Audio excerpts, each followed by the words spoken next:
Welcome to Jessie freeze. இப்போது ஈரப்பலாக்காயிலேருந்து எப்படி கூட்டு தயாரிக்கிறதா அப்படின்னு சொல்லிட்டு அதை விளக்கம் கொடுக்க போகிறேன், கேட்டுக்கோங்க. ஈரப்பலானா நிறைய பேருக்கு தெரிஞ்சிருக்காது. இது கேரளாவில் ரொம்ப ஃபேமஸான டிஷ்ஷு. அது ஒரு சின்ன பலாக்கா மாதிரி இருக்கும், ஆனால் இது வந்து கறிப்பலான்னு சொல்லுவாங்க. இந்த கறிப்பலா வந்து கூட்டு வச்சா ரொம்ப நல்லாயிருக்கும். இதை வந்து நான் இப்போ வந்து வெட்டி க்ளீன் பண்ணி எங்கள் கொடுத்துட்டாங்க.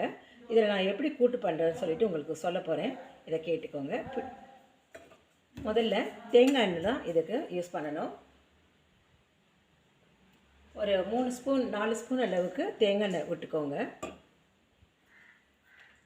தேங்காய் எண்ணெய் காஞ்சதும் 2 பிரிஞ்சி இலை, ஏலக்காய், ஸ்டார் அனீஸ், லவங்கம், அன்னாசி இது பூ, பட்டை, கல்பாசி இத்தனையும் போட்டு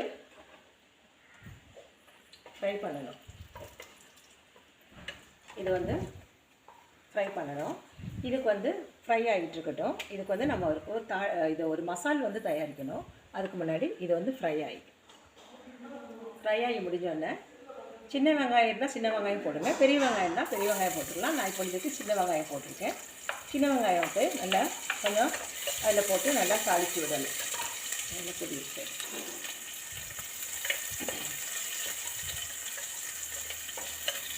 இது அப்படி வேகட்டும். நான் தாளிப்புக்கு வந்து இது தாளிப்புக்குள்ள மசாலா நம்ம வந்து அரைக்கிறதுக்கு ஒரு மசாலா தயாரிக்கணும். அது என்னென்ன தயாரிக்கணுங்கிறத நான் அரைச்சிட்டேன் ஏற்கனவே. இது என்னென்ன தயாரிக்கணுங்கிறத நான் போடணுங்கிறத நான் சொல்கிறேன். இதில் தேங்காய், கசகசா,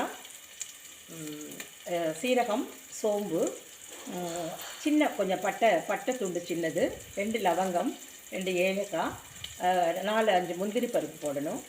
பச்சை மிளகாய் வந்து உங்களுக்கு காரத்துக்குன்னு ஒரு 4-5 போட்டுக்கலாம். போட்டு நல்லா இதை வந்து கொஞ்சம் நேரம் ஊற வச்ச பின்னாடி இப்படி மிக்சியில் அரைச்சி எடுத்துக்கணும். இந்த விழுது தான் நம்மளுக்கு கிரேவியாக வந்து பயன்படுது. இப்போ நம்ம தாளிச்சு விடலாம். பின்ன தக்காளி வந்து தாளித்து விடலாம். தக்காளியும் மாங்காயும் ஒன்றா போடுறேன். இது எங்கள் வீட்டில் காய்ச்ச மாங்காய். புளிப்பு ரொம்ப இருக்காது, ரொம்ப நல்லாயிருக்கும். எல்லா சாம்பாருக்கு எல்லாத்துக்கும் போடும்போது ரொம்ப நல்லாயிருக்கும்.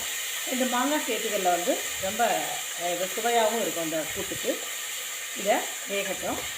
இது வேகும்போது கொஞ்சம் இது வேகிறதுக்கு கொஞ்சம் உப்பு போட்டுக்கலாம்.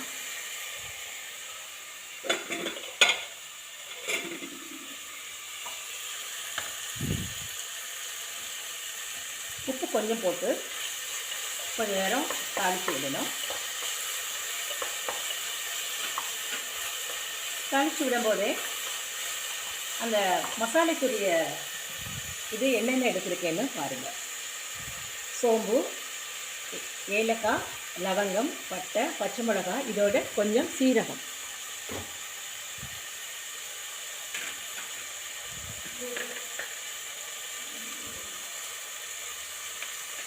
இந்த அளவில் தான் நான் இந்த கிரேவி எடுத்து தயாரிச்சிருக்கேன். இதில் நான் தேங்காய் சேர்த்து அரைச்சிருக்கேன்.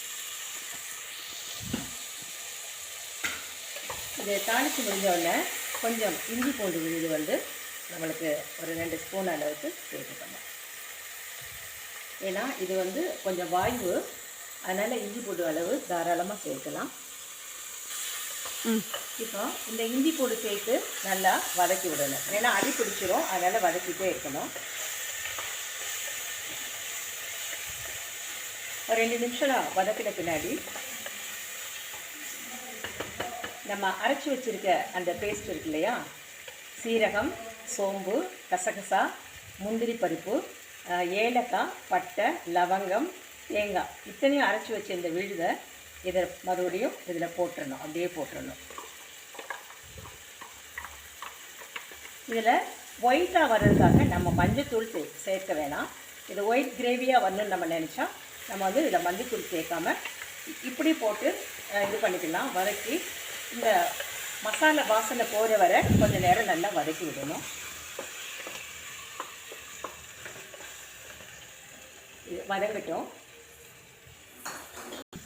இப்போது இது வந்து நல்லா வந்து மசால் வாசனை போயிடுச்சு. இப்போது இந்த ஸ்டேஜில் வந்து இந்த காய்களை ஃபுல்லாக இதில் போட்டுடணும்.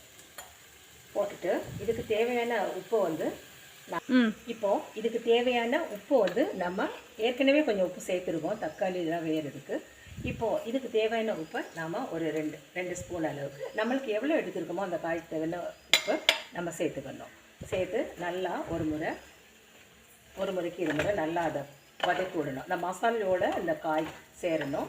இதை நம்ம குழம்பா வச்சாலும் ஓகே தான், நம்ம கிரேவியாக வந்து வச்சாலும் ஓகே தான். இதை நல்லா கிண்டி விட்டுட்டு உப்பு சேர்ந்த வரை கொஞ்சம் நேரம் நல்லா கிண்டி விடணும். ஒரு 5 நிமிஷம் இது வந்து கொஞ்சம் நேரம் நம்ம அப்படி கிளறி கொடுக்கணும். கிளறி கொடுத்த பின்ன குக்கரில் வச்சா கொஞ்சம் நல்லா வெந்துடும். குக்கரில் வேக வைக்காமல் இருந்தால் கொஞ்சம் கல் மாதிரி இருக்கும். அதனால் இதை வந்து குக்கரில் வச்சு செய்கிறது பெட்டர். அப்போ வந்து ஒரு 5 நிமிஷம் கிளறி கொடுத்த பின்ன நம்ம அரைச்சி வச்சுருக்கிற இந்த தண்ணி இருக்கு இல்லையா, இந்த தண்ணியை அதில் அந்த மசாலா தண்ணியை ஊற்றிட்டு நம்மளுக்கு எவ்வளோ தேவையோ அவ்வளோ தண்ணி, நம்மளுக்கு கிரேவி வேணும்னா கொஞ்சம் தண்ணியாக ஊற்றிக்கலாம், அல்லது குழம்பா வேணும்னா கூட கொஞ்சம் தண்ணி ஊற்றிட்டு இதில் நம்ம அப்படியே குக்கர் போட்டு மூடி வச்சிட வேண்டியதுதான். இப்போ நான் வந்து கிரேவி தான் பண்ண போகிறேன். இப்போ நான் வந்து தண்ணி ஊற்றிட்டேன், எல்லாமே போட்டாச்சு, உப்பு எல்லாமே போட்டாச்சு. இதை வந்து நான் குக்கரில் ஒரு 5 விசில் வைக்க போகிறேன். 5 விசில் வச்சு இதை நம்ம எடுத்துட்டு பார்த்தா நம்மளுக்கு சுவையான கிரேவி ரெடி. சொல்லி ரெடியா? இதுதான் ஈரப்பழா. இந்த காய் தான் இது. நான் உங்களுக்கு பிகினிங்கில் சொல்ல மறந்துட்டேன், சாரி. இப்போ நம்மளுக்கு வந்து இது நல்லா கூட்டு மாதிரி நல்லா ஃபார்மிங்கில் வந்துடுச்சு. இதை வந்து இப்போ சர்வ் பண்ணுறதுக்கு ரெடியாக இருக்குது.